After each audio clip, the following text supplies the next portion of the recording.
Burada da eyni vəziyyətdir. Fikir verin, karabkalar, zibillər, hər şey var.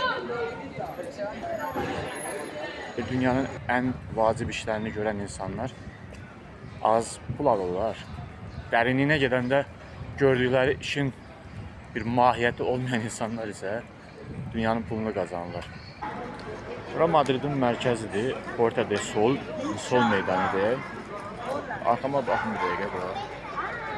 Görürsünüz. Zibil qalaqlanıb burada üst-üstə hardasa 2-3 günün zibilləridir. Və məsələ nədir? Zibil yığan işçilər protestodadılar və 2-3 gündür işə çıxmırlar.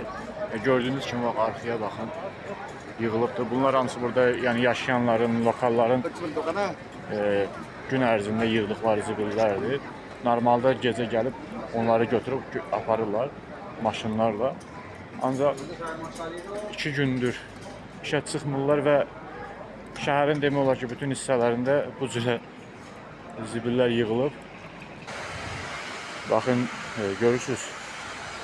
Bu 2-3 gün yığılmış zibillərdir. Burada yəni yaşayanların, xüsusən restoranların gecələr çıxartdığı, atdığı zibillərdir. Baxın, burada bu vəziyyətdir. Burada da yenə eyni ilə biz artıq zibil qabları bəsələmir, yanlarına da daşıbdır.